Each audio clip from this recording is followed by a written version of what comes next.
তো এদিকে তোমরা দেখতেই পেলে, তো আমি ডাক্তারের কাছে গিয়েছিলাম। ওটা হচ্ছে আগের দিন বিকেলবেলা মেয়েকে সঙ্গে নিয়ে গিয়েছিলাম। ওরও একটু কিছু ওষুধ আনার বাকি ছিল, ওরও শরীরটা মানে কয়েকদিন আগে খারাপ ছিল, তো কিছু ওষুধ ওর বাবা এনে দিয়ে গিয়েছিলো। তারপরও শরীরটা মানে ঠিকঠাক হয়নি, শরীরটা মানে একটু খারাপ খারাপই ছিল। তো ওরও ওষুধ আনলাম। আর আমার এক কাজের জন্য গেলাম ডাক্তারের কাছে, গিয়ে দেখি আরও মানে নানান সমস্যা মানে ধরা দিল। নানান সমস্যা বলতে, তো এমনিতেই ফার্মেসি থেকে ওষুধ এনে খাই যখন শরীরটা একটু খারাপ লাগে। তো অনেক দিন থেকে মাথাটা এত ঘোরাচ্ছে, এত মানে শরীরটা দুর্বল, এতটাই দুর্বল মানে কি বলবো, শুধু মনের জোরেই কাজ করছিলাম, শরীরের জোরে কিন্তু কাজ করছিলাম না। কিচ্ছু করার নেই। ওই যে কথায় বলে মনে জোর থাকলে অনেক কিছুই হয়, এটা ঠিক। তো এখন বুঝতে পারছি যে মনের জোর কাকে বলে আর শরীরের জোর কাকে বলে। মনের জোরেই কাজ করছি, কিন্তু এখন দেখছি আর আমি থাকতেই পারছি না। তো ওইদিকে তোমাদের দাদাভাইও বাড়িতে নেই, তো একটা ভালো মন্দ হওয়ার আগে তো ডাক্তারের কাছে ভাবলাম না যেতেই হবে আমাকে, তাছাড়া আমি আর পারছি না, শরীর আর সায় দিচ্ছে না আমাকে। তো ওইদিকে তো গিয়েছিলাম মেয়েকে ডাক্তারের কাছে। তো ফার্মেসি থেকে ভাবলাম ওষুধ এনে খেলে ঠিক হয়ে যাবে, কিন্তু ফার্মেসিতে গিয়ে বললাম এরকম এরকম হয়েছে। তারপর ফার্মেসি থেকে কিছু ওষুধ দিয়েছে, আবার বলেছে আমাকে একটা টেস্ট করিয়ে নিতে, মানে ব্লাড টেস্ট করাতে বলেছিল, থাইরয়েড টেস্ট করাতে বলেছিল। তো থাইরয়েডটা টেস্ট করে এসেছি। তো ভাবতেও পারিনি যে রিপোর্টটা মানে থাইরয়েডের খারাপ আসবে।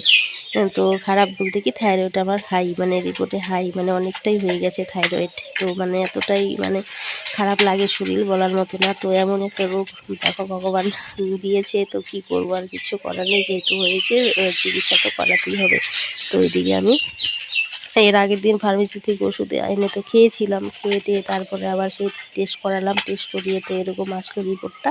তারপরে তো আবার ডাক্তার দেখালাম, ভালো একজন ডাক্তারকে দেখালাম। তো ওখানেই আসে ডাক্তার, তো ওখানটায় দেখি ওষুধ টষুধ নিয়ে আসলাম। তো ওষুধ খেতে খেতে তো আর শরীর ঠিক হবে না। তো এদিকে ওষুধ চলছে, আর সংসারের কাজ তো সাথে আছেই। তো নিজের খেয়াল নিজেকেই তো রাখতে হবে, তোমাদের তো বললামই। তো কি করব বলো। তো ভাগ্য লাগে, মানে কারোর সেবা পেতে গেলে না, শরীর খারাপ হলে সেটা কিন্তু মেয়েদের ভাগ্য লাগে, কিন্তু কিছু করার নেই। তো ভাগ্যে সেটা নেই, কারণ দেখো বর নেই বাড়িতে, কী করবে আমার জন্য যে ওকে ডাক্তারের কাছে নিয়ে যাওয়া নিয়ে আসা, সেটা করার নেই কেউ, কারণ সব ফ্যামিলিতে সব কিছু মানে একজাক্ট করে না, মানে সবার ক্ষেত্রে সব কিছু হয় না। তো যেহেতু এখানটায় মানে এখন নেই বর বাড়িতে, যেহেতু ভাসুর আছে, তো ভাসুর আর কি বলো, দেওয়ার হলে সে একটা কথা থাকে, তো নিজেকেই তো যেতে হবে, মানে নিজের যেহেতু শরীরটা খারাপ হয়েছে, নিজেকেই মানে গর্জ করে কিন্তু ডাক্তারের কাছে যেতে হবে। তো এদিকে গেলাম ডাক্তারের কাছে, তো ওষুধ টষুধ আনলাম, তো ওষুধটা খাচ্ছি এখন। তো মোটামুটি এখনও মানে শরীরটা ঠিক হয়নি, এখনও খারাপ আছে। তো এদিকে তোমাদের সাথে তো অনেক কথাই বললাম, বলতে বলতে সংসারের কাজও করছি, তোমাদের সাথে কথা বলছি। তো এদিকে বলতে বলতে এদিকে রান্নাটা বসিয়ে দিলাম, সকালে যা যা কাজ ছিল সেগুলো সেরে।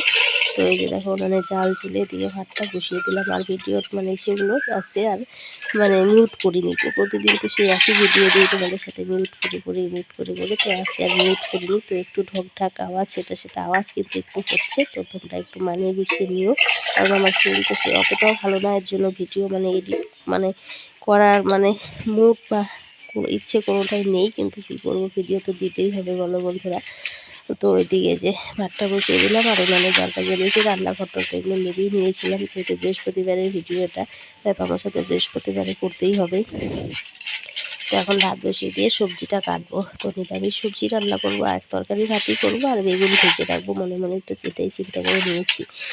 তো নিরামিষ আর কি করবো, ডাল টালও ঘরে নেই, তো নিরামিষ সবজি আর বেগুন ভাজা, সকালের এটাই কিন্তু করবো রান্না।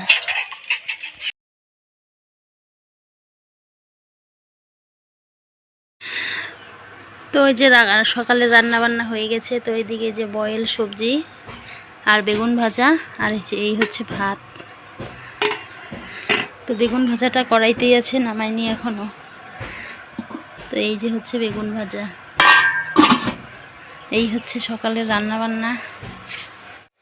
আর এখন বিছানা তুলবো, মেয়ে উঠলো, এখনই উঠলো, আর আজকে উঠেছি আমি অনেক সকালে উঠেছি, সেই ভোর 4:30টায় জাগনা পেয়েছি, আর শুয়ে থাকিনি, উঠে পড়েছি। ঘুম হচ্ছিল না, শরীরটাও ভালো না, আর জ্বর থেকে জ্বর আসছে, ভালো লাগছে না একদমই।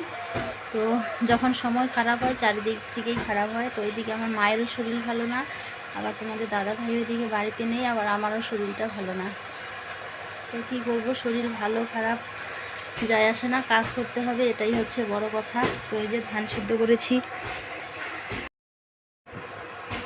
ওই যে দেখতে পাচ্ছ ওখানে ধান আছে উঠানে, তো ধান মেলে দেবো, রোদ্র উঠে গেলে এখন বিছানাটাকে। তো তার আগে তো ওষুধগুলো খেয়ে নেই। তো ওইদিকে বাসি পেটের ওষুধ আছে, তো গ্যাসের ওষুধ, তো এখন এই যে গ্যাসের ওষুধটা খেয়ে নিচ্ছি। তো অনেক সকালে খাইনি, কারণ সকালবেলা যদি খেতাম তাহলে মানে অনেকক্ষণ না খেয়ে থাকতে হতো, এর জন্য মানে সমস্যা হতো, এর জন্য যে এখন খেয়ে নিচ্ছি। আর এদিকে রান্না হয়ে গেছে, তবুও আমি দুটো রুটি বানিয়ে নিয়েছি, কারণ ভাত খেতে অনেকটাই দেরি হবে, এখনও খাইনি, তো এর জন্য আমি ওদিকে রুটি খেয়ে তারপরে ওদিকে ওষুধটা মানে বাসি পেটে ওষুধটা খেয়ে মানে একটা রুটি খাবো। কারণ এই ওষুধ খেয়ে অনেকক্ষণ খালি পেটে থাকলে শরীর আরও বেশি খারাপ লাগে। আর বন্ধুরা জানো আমার কী হয়েছে, অনেক মানে সমস্যা দেখা দিয়েছে। তো এদিকে আমার আবার থাইরয়েডে ধরা পড়েছে, তো জানি না কতদিন ওষুধ খেতে হবে। আর এই ওষুধ খেতে খেতে মানে কি বলবো, আর এখন যে রোগ ব্যাধি কখন যে কার ভিতরে কখন কী রোগ বাসা বাঁধে মানে বলাই মুশকিল। কিন্তু তো এদিকে যে ওষুধটা খেয়ে নিলাম, তারপরে তো কাজকর্ম করতেই হবে, শরীরে সেই মানে এনার্জি থাক আর না থাক, কাজ তো করতেই হবে। কারণ যতই মানে যে সংসারের লোক থাক না কেন, যার যার কাজ তাকে করতেই হবে। আর এই মানে নিজের খেয়াল নিজেকেই রাখতে হবে, কারণ সংসারের কাজ ওইদিকে করতে হবে, নিজের খেয়াল নিজেকেও রাখতে হবে, কারণ নিজের খেয়াল কেউ রাখবে না। একদিন পড়ে থাকলেও কিন্তু কেউ দেখার লোক নেই, সংসারের কাজ তো করতেই হবে। তো এদিকে ওষুধ খেয়ে তারপরে এদিকে যে বিছানাটা তুলবো, এখন এদিকে বিছানাটা তুলে নেই। তো ঘরটা তো সকালবেলায় মুছে গিয়েছিলাম, তো তোমাদের তো বললাম কতটা সকালে উঠেছি। তো কি করব, ঘুমটাও অনেক দিন থেকে ঘুম একদম ঠিকঠাক হচ্ছে না, কারণ ভিতরে যে অনেক রোগ বাসা বেঁধে আছে, এর জন্য এরকম হচ্ছে। তো ঘুমটা একদমই হয় না, 5 থেকে 6 ঘন্টা, টেনে টেনে 6 ঘন্টা, 6 ঘন্টার উপরে কিন্তু ঘুম হয় না। আর একটা সুস্থ মানে থাকতে গেলে একটা সুস্থ স্বাভাবিক মানুষের কিন্তু 8 থেকে 9 ঘন্টা কিন্তু ঘুমের কিন্তু খুব দরকার। তো ঘুমও সেরকম হয় না, মানে ভোরবেলা জাগনা পেয়েছি, জানি এখন শুয়ে শুধু এমনি শুয়ে থাকবো, জাগনাই থাকতে হবে, তো এর চেয়ে বরং উঠে কাজ করাটাই ভালো। আর শরীরে থেকে থেকে জ্বরও আসছে, ভীষণ ম্যাচম্যাচ করছে শরীর, কিন্তু প্রচণ্ড শরীর খারাপ। আর এইদিকে বাবার বাড়িতে গিয়েছিলাম 2 দিন আগে, তোমাদের তো দেখিয়েছিলাম। তো ওইদিকে মারও শরীর ভালো না, তো ওই যে সব দিক থেকেই মানে সময় খারাপ। এদিকে মার শরীর ভালো না, এটা একটা টেনশন, আবার নিজেরও শরীর ভালো না, আবার তোমাদের দাদা ভাইও চলে গেছে কাজের ওখানটায়, কী করবো আর কিছু করার নেই। তো শরীর খারাপ, মন খারাপ, সমস্ত খারাপ নিয়েই মানে সংসারের কাজ তো করতেই হবে। আর আমার ভয়েসটা শুনে তোমরা বুঝতেই পারছো কতটা, এদিকে ঠান্ডাও লেগে গেছে কিন্তু। আর এদিকে ওয়েদারটা এতটাই খারাপ, কি বলবো, এখনও লেপ কম্বল লাগে, দেখো লাগে বলতে কি রাতে মানে যখন মানে শুধু কম্বল গায়ে দিই ঠান্ডা লেগে যায়। আর এদিকে জ্বর এসেছে আবার, একদম যখন মানে ঠান্ডা লেগে মনে হয় আরও 2-3টে মানে থাকলে মানে গায়ে দিতাম, তো আবার যখন লেপটা দিই তখন আবার গরম লাগে, একদম ঘেমে অস্থির হয়ে যায়, সমস্ত কিছুই ফেলে দিই। আর এখন এই ওয়েদার চেঞ্জের জন্য এরকমটা হচ্ছে, সবারই ঘরে ঘরে সর্দি কাশি জ্বর এগুলো তো হচ্ছেই। তো এদিকে মেয়ের সাথে গল্প করছিলাম আর বিছানাটা তুলছিলাম, তো এটা আর মিউট করলাম না তোমাদের সাথে, তো শেয়ার করলাম। আর আমার সারাদিনের সাথী কিন্তু এই যে আমার মেয়েই, তো এখনও মানে হাই স্কুলে গেছে। আর এখন তোমরা তো জানোই বেসরকারি স্কুলে তো সেরকম পড়াশোনা ক্লাস ঠিকঠাক হচ্ছে না, তো স্কুল তো বেশিরভাগই সময় বন্ধই থাকছে। সেই 1 মাস তো এই গেল স্কুল বন্ধ দিয়েছে, তো বাড়িতেই। আর ও বাড়িতে থাকলে আমার সময়টা একটু কাটে, যতক্ষণ কাজ করি তারপরে ওর সাথেই মানে গল্প করি। ও আমার বান্ধবী, আমি ওর মানে বান্ধবী, তো আমাদের মা মেয়ের সম্পর্কটা কিন্তু এরকমটাই। তো ওই যে দেখো, ওকে ছাড়া আমারও ভালো লাগে না, আর ওরও আমাকে ছাড়া ওর ভালো লাগে না। তো ওই যে বাবার বাড়ি গিয়েছিলাম, বলেছিলাম তুই থাক, তোকে নিব না, একবার বলছে যাব, একবার বলছে যাব না, তো এরকম করতে করতে তো গিয়েছিল। তো জানি ও বাড়িতে একা থাকলে, ঠামার কাছে থাকলে আবার ও একা একা বোরিং হয়ে যাবে। ঠামা আছে, শাশুড়ির মেয়ে আছে, ছেলে আছে, যতই থাক, আমি না থাকলে কিন্তু ওর ভালো লাগে না। তো এদিকে যে বিছানাটা তুলে নিলাম, তুলে এদিকে ঝেড়ে নিলাম। তো তোমাদের তো বললাম ওয়েদার চেঞ্জের জন্য এরকম হচ্ছে, সবারই সর্দি কাশি ঠান্ডা এরকমটা লাগছে।